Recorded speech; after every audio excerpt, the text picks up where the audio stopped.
Get my 6.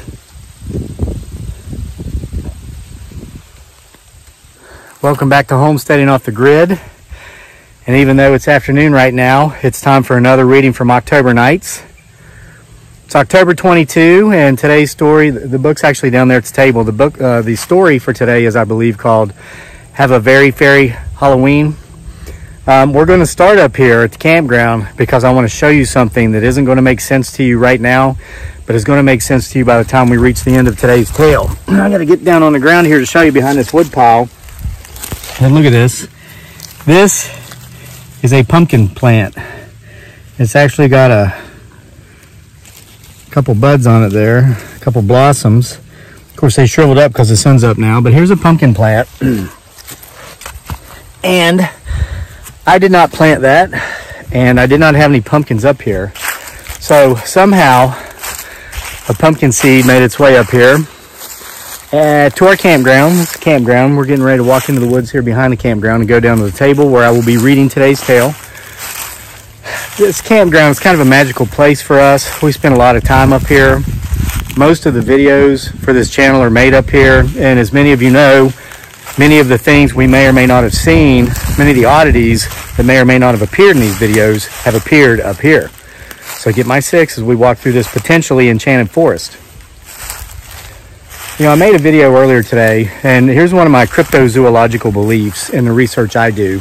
People often say, when the birds stop singing, when the crickets stop chirping, you know, something's in the area. I do believe that. A lot of folks will attribute the silencing of all the wildlife to Bigfoot Sasquatch.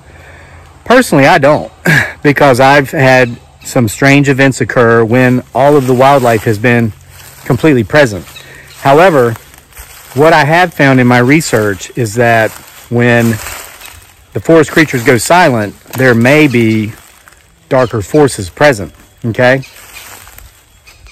Got us a pileated woodpecker over here, or a messenger. So, but now I've also noticed other things in my research and just my observations of paying attention to detail at all times of what's going on around me. And, you know, there were several stories that were left out of October Nights, just because there's so much going on up here. But there's one story in particular that I may tell someday, but I might not. I might have to save it until my final days. And it's in regard to like a, well, thought I heard a moan. It's in regard to an old witch doctor that I visited when I lived in the Philippines. You know, it's funny, people will get those baby books, Baby's First Steps. They put the date, Baby's First, whatever word, you know, they put the date, and they'll put pictures sometimes of, you know, baby's first visit to the doctor. Our son Daniel, his first visit to the doctor was to a witch doctor because we lived out in the middle of the jungle. There were no paved roads, let alone, you know, anything like a medical facility. And so he was sick. He had, you know, wasn't anything serious, but he had like a cough and some congestion. And so my beautiful bride, Dearly, a.k.a. Giggly Girl, said, well, we've got to take him to see the witch doctor. And I thought, man, what have I gotten myself into over here? So we jumped on the moped. We had a little scooter, like a moped. Went to the top of a mountain. I mean, I thought we lived down on the coastal part of the mountain. So we went up to the top. Boy, this thing back here is trying to tell us something, isn't it?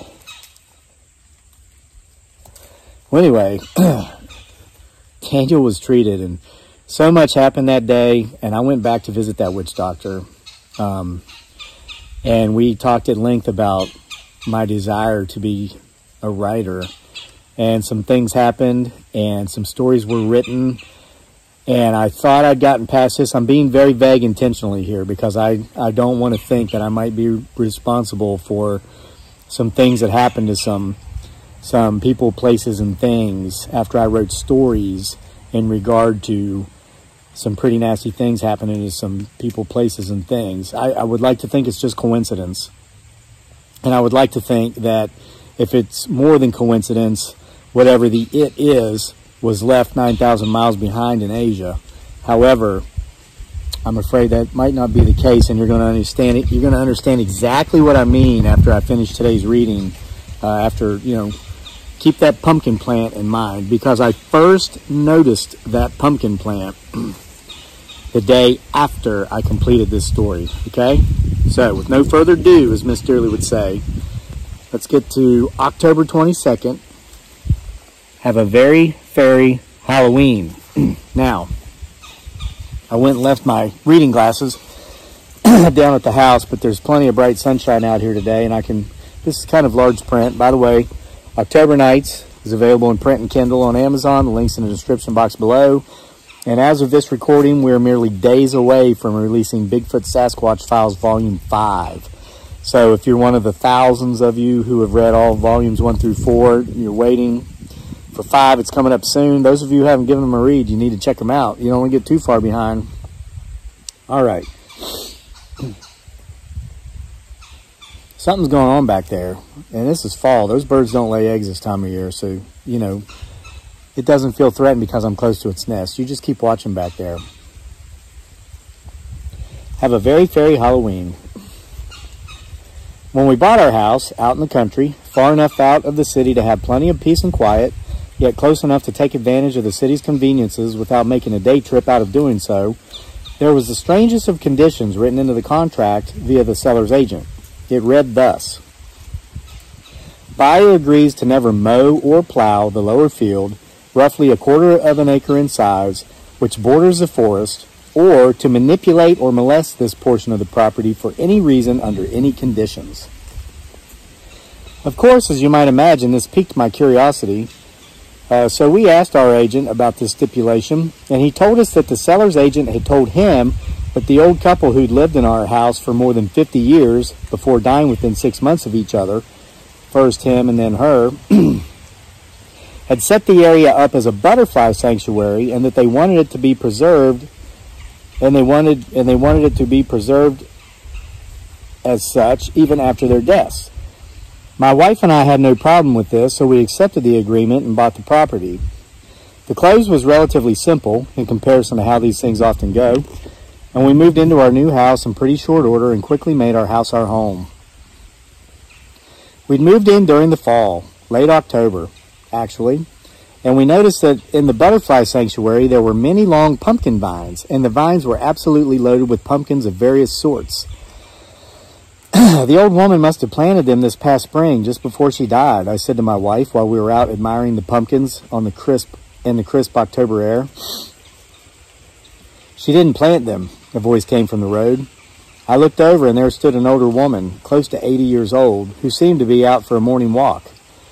This portion of our property is pretty close to the road, and we spend little time here because of that fact. We do enjoy our privacy and spend the majority of our time back on the far part of our property so that we can have it. Who did? My wife asked. You'll find out in time, the old lady said, and then she continued on her morning stroll.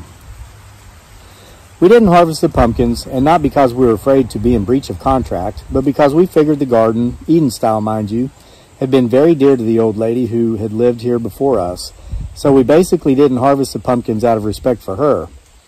Fall passed quickly, and then winter came, and when it did, the vines died off, as did all the wildflowers in the garden, and by January, the soil beneath the dead brush could be seen. We got something throwing stuff at us already. As could all the little clay fairy houses that the woman had obviously put out at some point. Look at that, my wife said, the first time we noticed the small, brightly painted houses in detail, since they were no longer covered with weeds, flowers, and pumpkin vines. It looks like there are underground tunnels connecting them all, she said. I followed the direction in which she was pointing with her finger, and I saw that she was right. Huh, I said. Must be rats or groundhogs, maybe chipmunks or gophers. Good thing we don't walk in there, or mow, my wife said. Looks like we'd be destroying a small community. Yes, I said, and we wouldn't want that. We both laughed and continued our afternoon stroll around the property. That night, as I lie in bed, just about to go to sleep, a sudden thought hit me. I'd never seen any groundhogs, rats, chipmunks, or gophers on our property. I thought. I just haven't been paying enough attention. Obviously they're here, I convinced myself, and then I fell asleep. Winter passed and spring came, and my wife and I started a small garden on the opposite side of the field where the butterfly sanctuary is located. We planted corn and green beans and yellow crookneck squash and lettuce. a few cucumber vines, and a couple eggplant plants and okra plants.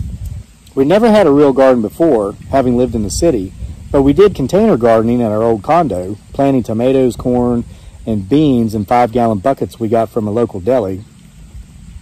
One must make sure to get plastic buckets that are approved to contain food, because not all plastic buckets are the same, and a simple $5 bucket from Lowe's might end up containing impurities in one's food, or might end up getting impurities in one's food that one does not want in one's body. Our garden out here in the country did extremely well, and we were pleased, but we were also confused because the garden in the butterfly sanctuary did better, and we'd never planted one there. As we strolled past the butterfly sanctuary throughout the spring, watching for flowers that might draw the beautiful butterflies in later that year, and I just heard footsteps in front of me, and there's nothing there. During summer, to begin budding, we did notice several patches of wildflowers, but we noticed too that between the patches of flowers,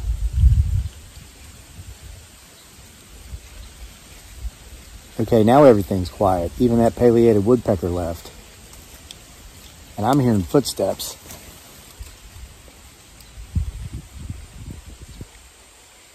Yet seeing nothing. Get my 6. Okay, we noticed too, in between the patches of flowers, there were vegetables, and they were the same type of vegetables we were growing in our garden. How do you explain this? My wife asked. Well, I said, I know most of this stuff will reseed itself. Maybe she had a full garden over here last year, and it reseeded. If that's the case, there will be less and less vegetables here with each passing year. But, my wife said, confusion heavy in her voice, how is it that they are the exact same types of vegetables that we grew? I said, must be coincidence. That night, as I lay in bed, drifting to sleep, my wife startled me, jumping up on her elbow saying, hey! Good God, woman, I said, what did you do that for? Remember when our seeds went missing? What? This spring, she said, after we planted our garden, we still had lots of seeds left over, but we couldn't find them, remember? Yeah, I said, my heart rate slowing back down to normal. I bet those gophers or groundhogs or rats or chipmunks that have those tunnels in the butterfly sanctuary took them and buried them over there and they grew. That must be it, I said, and then she lay back down and fell asleep much quicker than me, not because I was still getting over being startled, but because I was laying there trying to think of any time I'd seen any of these small rodents. And I still had not, and I had very actively been looking for them. And how could rodents plant the rows of vegetables in such straight, true lines, just as if they'd been planted by a professional gardener?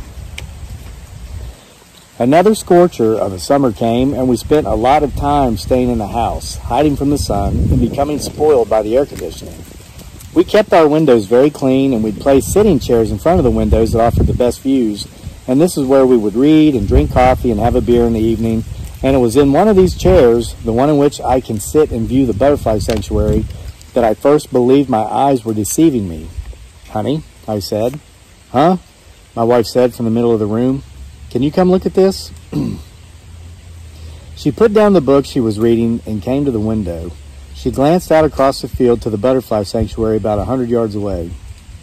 What are those? I asked. Butterflies, she said. Are you sure? I asked.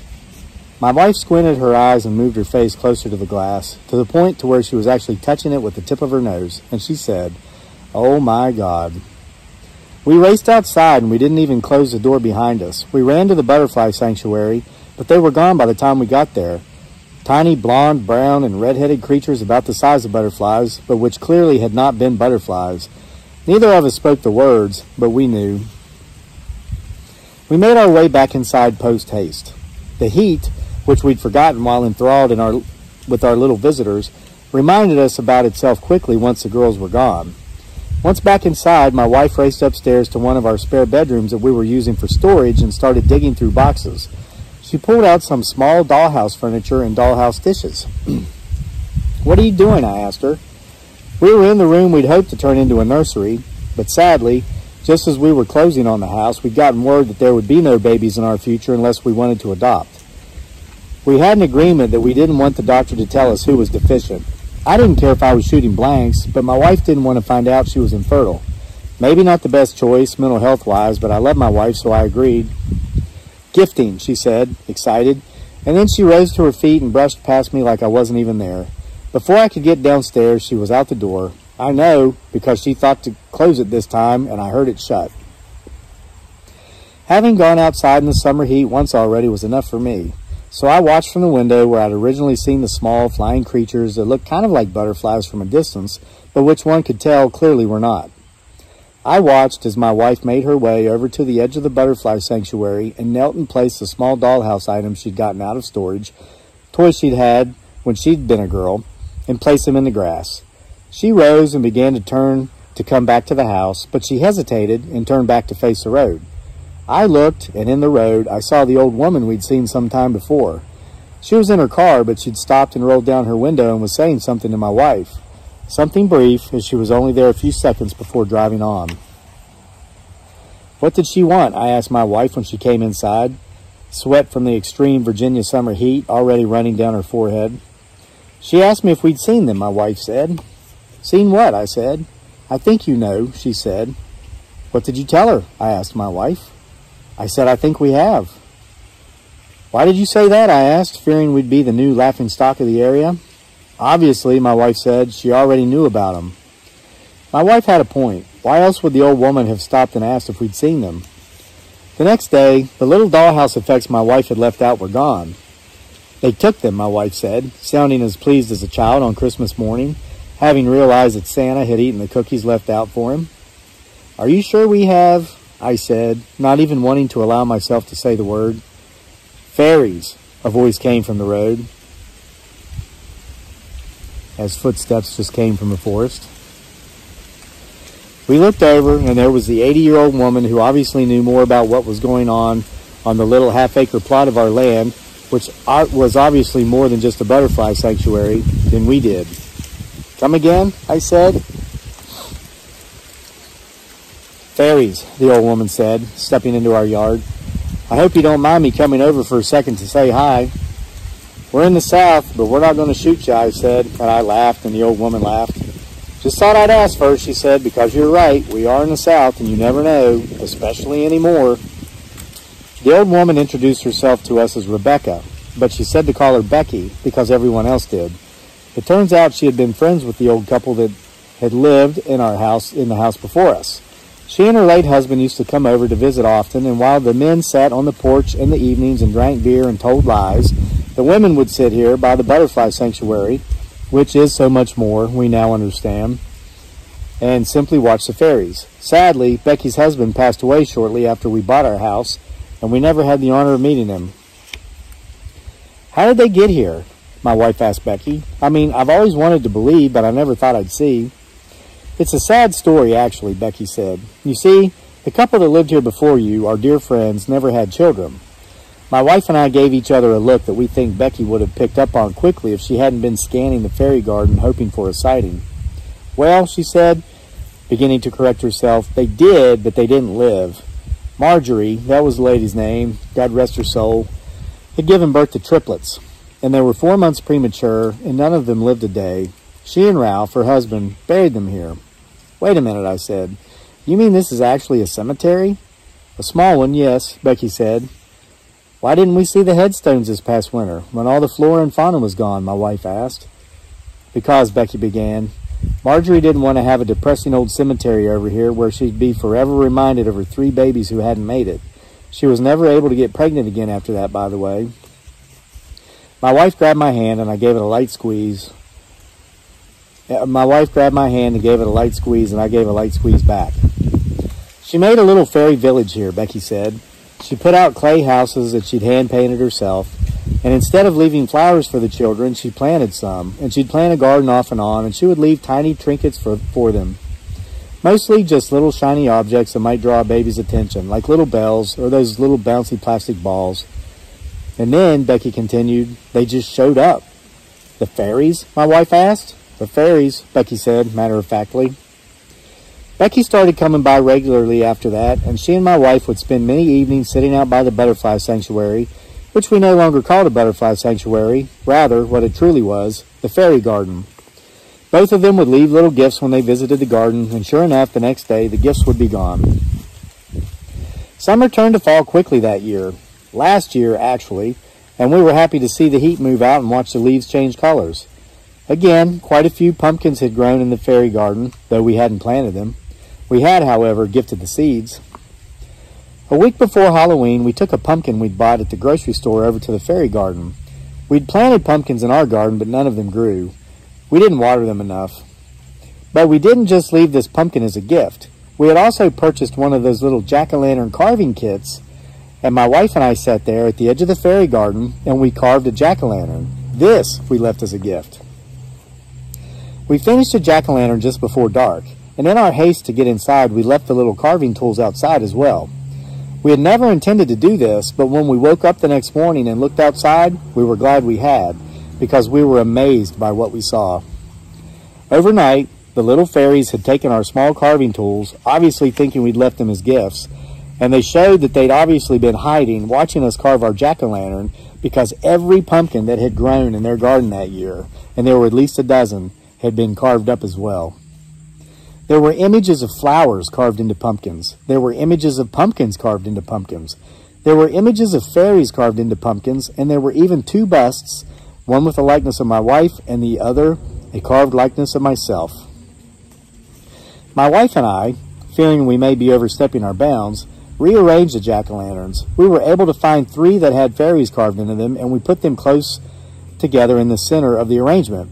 Then we placed the jack-o'-lantern with my likeness carved into it on the right of those 3, and then we placed my wife's jack-o'-lantern on the left of the 3 little fairies. The rest we evenly placed on both sides.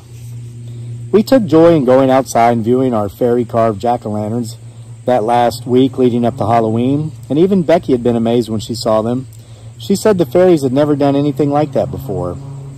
Trick-or-treat came and went a week later on Halloween night, and as we'd suspected, we didn't get anyone at the door. We live out in the middle of nowhere, and we figured people who had kids probably took them into town where there were subdivisions to trick-or-treat. Oh well, my wife said, turning off the porch light at 8 p.m., the official end of trick-or-treating countywide. More snack-sized candy bars for us. Yeah, I said, like all of them. I'd already eaten half of them. Honey, I heard my wife say as she was carrying the bowl of candy bars to the kitchen. Yeah, I said, mumbling, my mouth full of Snickers. I was on Netflix, already pulling up the original Halloween with Jamie Lee Curtis, one of our Halloween traditions. You need to come see this, she said. I rose and walked over to my wife. She was at the window which looked out across our front field to the fairy garden. Oh my God, I said, and I stopped chewing. My wife placed a bowl of candy bars down on an end table we keep by the window. She and I went outside, keeping the porch light off, as not to disturb the scene with artificial lighting. We made our way across the field and to the fairy garden. And there, lit brightly by the tiny little lanterns of so many tiny little creatures, all of the jack-o'-lanterns were in full glow. And the ones that shone the brightest were the 3 in the middle, the images of 3 little fairies carved into the side of pumpkins, and the 2 jack-o'-lanterns beside them, the likenesses of my wife and myself. Our family. The end. That was a beautifully sweet story, and I do want to give a shout out to a lot of the folks who watch this channel, who one day I had writer's block and I was live streaming down there at the woodpile, and a lot of folks were pointing out that they were seeing fairies in the background behind me. And this story came to me that day, and it hadn't if it hadn't been for you folks. So I do want to thank you. And I can't help but think that it might be a little more than just coincidence that the very next day I found that pumpkin I showed you at the beginning of the video growing at a very special place here on our property up here at our campground. So I hope you enjoyed the story. Today's reading from October Nights, 31 Tales for the Halloween season. We've only got a few left, I think 9 to go. So the book again is available on Amazon in print or Kindle. Links in the description box. If you can't afford the book, you've been hit hard with COVID-19, just keep coming back to the channel, and I'm just going to keep on reading you the stories. See you for more next time.